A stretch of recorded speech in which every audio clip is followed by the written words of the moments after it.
تعالیٰ نے اس آیت کے اندر شراب کا بھی بالخصوص تذکرہ کیا، اور اس کے علاوہ بھی جو برائیاں اللہ تعالیٰ نے بڑی بڑی سمجھی ان پر اللہ تعالیٰ نے نام لے کر تذکرہ کیا۔ اکثر آپ کو یہ اب تو خیر ختم ہو گیا ہے، تقریباً 5-6 سال پہلے اکثر نظر آتا تھا یہ باپ پہ بیٹھ کر 5 سے کے 3 کھیلا کرتے تھے۔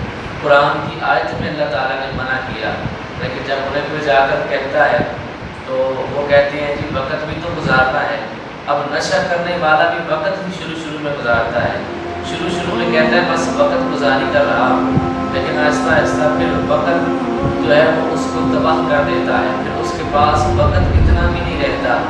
پہلے اس نے شروع کیا تھا وقت گزارنے کے لیے، پھر وقت اتنا بھی نہیں رہتا کہ اپنے بچوں کو دے سکے، اپنی بیوی کو دے سکے۔ نشہ اتنی بری چیز ہے کہ ایک بندہ گزر رہا ہوتا ہے جو نشہ کرنے والا ہے، قریب سے گزرنے والے 2 افراد آپس میں کہتے ہیں دیکھنا گاڑی کا ہارن بجائیں گے گر جائے گا، اتنا نازک ہو گیا ہے۔ اب اس کے والد سے پوچھو کہ وہ اس سے کتنا پیار کرتا ہے، تمہیں تو مذاق کرنے کے لیے مل گیا کہ تم گاڑی کا ہارن بجاؤ گے وہ گر جائے گا، کبھی جا کر اس کی ماں سے تو پوچھو کہ اس کے دل کی حالت کیا ہے۔ ظالموں نے، نشہ بیچنے والوں نے اس کی زندگی تباہ کر دی۔ اس کی بیٹی ہے، لوگ کہتے ہیں اس کا رشتہ نہیں لیں گے، اس کا باپ نشہ کرتا ہے۔ مجھے بتائے یہ زمانہ بیٹی کا اس میں کیا قصور ہے؟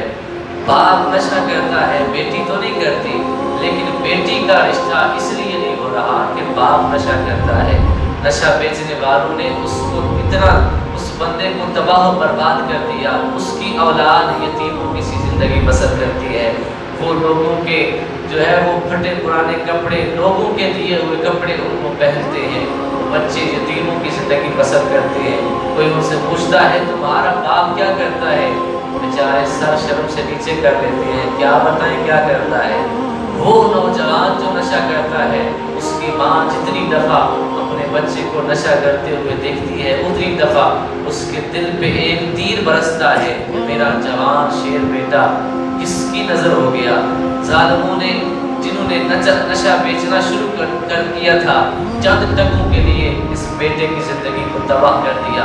میرے اور آپ کے آقا علیہ السلام نے تو فرمایا تھا نشہ بیچنے والا، شراب بیچنے والا، پلانے والا، پینے والا، جگہ مہیا کرنے والا، برتن دینے والا، سودا اس کا کروانے والا، یہاں تک کہ ان کو برتن مہیا کرنے والا، یہ سارے لعنتی ہیں، سارے جہنم کی آگ کا ایندھن ہے۔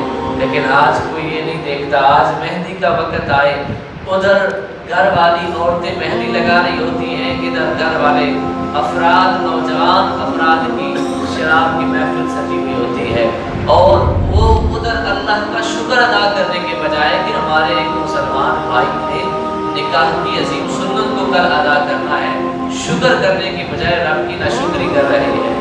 ایسا عجیب تماشا بن گیا، اس نشے نے پکڑ کر اس قوم کا بیڑا غرق کر دیا، اولادوں کو تباہ کر کے رکھ دیا۔ اب وہ بچے جن کے ہاتھ میں کتابیں ہونی چاہیے تھی، ان کے ہاتھ میں رینج ہے، ان کے ہاتھ میں پانا ہے، وہ سارا دن مزدوری کرتے ہیں۔ کوئی پوچھتا ہے بیٹا تم پڑھتے کیوں نہیں، تمہاری تو پڑھنے کی عمر ہے، وہ آگے سے سر شرم سے نیچے کر کے کہتا ہے باپ نشہ کرتا ہے، اور میں اپنی ننھی سی عمر میں اتنی محنت کے ساتھ جو کمائی اس لیے لے کر جاتا ہوں کہ جا کر اپنی بہنوں کو کھانا کھلاؤں گا، اپنی والدہ کو کھانا کھلاؤں گا، اس میں سے بھی آدھی رقم میرا باپ نشے کے لیے لے جاتا ہے۔ کیا ہے یہ نشہ، کیوں باپ لے جاتا ہے؟ کیا ہم نے کبھی سوچا کہ ہمیں اس کے خلاف جہاد کرنے کی ضرورت ہے؟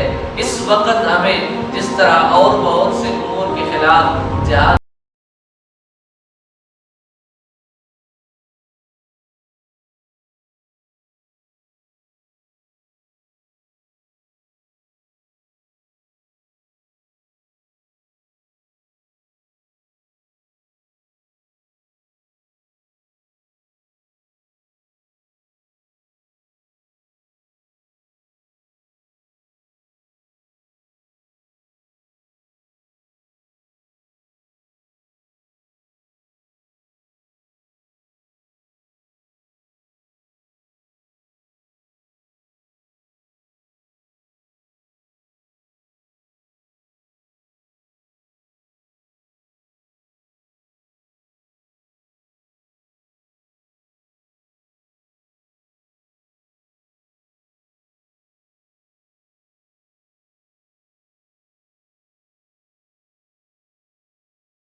نشہ کس طرف اس قوم کو لے کر گیا.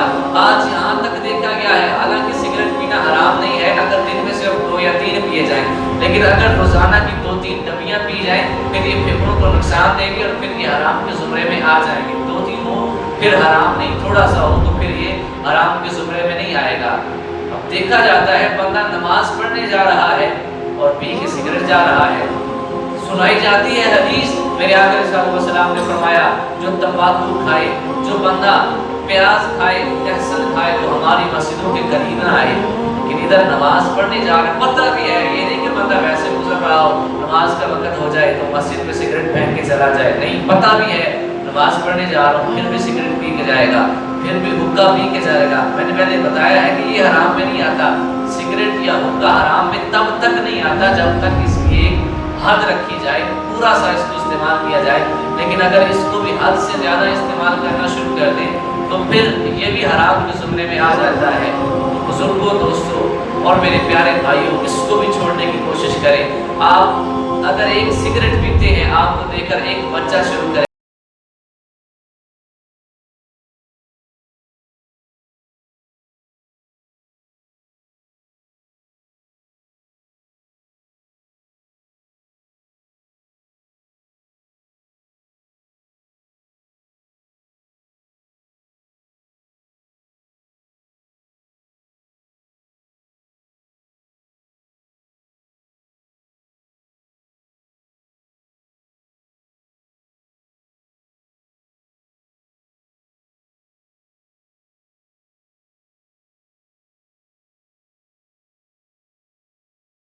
بندے بیٹھے ہوں، ہر بندے کی اتنی جگہ ہو جتنی جگہ پہ میں بیٹھا ہوں، اتنی جگہ ہر بندے کی ہو تو ہر بندہ اپنی اپنی جگہ کا مالک ہوتا ہے نا، چاہے کھڑا ہو یا بیٹھے یا لیٹے ہو، اس کی مرضی. ایسی بات ہی ہے نا. ایک بندہ اپنی جگہ پہ کشتی میں سوراخ کرنا شروع کر دے اور کہے میری اپنی جگہ میں جو مرضی کروں، دوسرے کرنے دیں گے اس کو سوراخ؟ نہیں کرنے دیں گے. کہیں گے تو سوراخ کرے گا پانی آ جائے گا، کشتی میں جب پانی آئے گا تو کشتی ڈوب جائے گی، سارے مریں گے. یہی حال معاشرے کا ہے. اس کے اندر جب کوئی چھید کرنے لگتا ہے، سوراخ کرنے لگتا ہے، اس کو روکیں کہ تیرے اس سوراخ کی وجہ سے ہماری نسلیں تباہ ہوں گی، ہماری اولادیں تباہ ہوں گی. اس کو روکیں.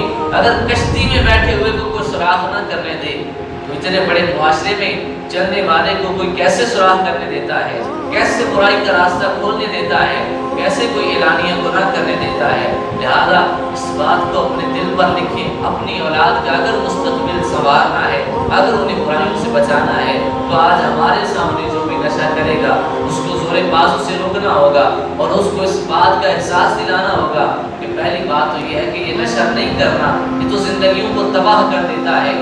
اور میرے آپ کے آقا صلی اللہ علیہ وسلم نے ارشاد فرمایا کہ شراب ایسی چیز ہے کہ جب یہ آتی ہے تو پھر ہر برائی ساتھ لاتی ہے. ساتھ ایک مثال بھی بیان فرمایا، بنی اسرائیل کا ایک بندہ تھا، اس کے پاس ایک عورت آئی، اس نے کہا یہ شراب پی لے، اس نے کہا میں نہیں پیوں گا.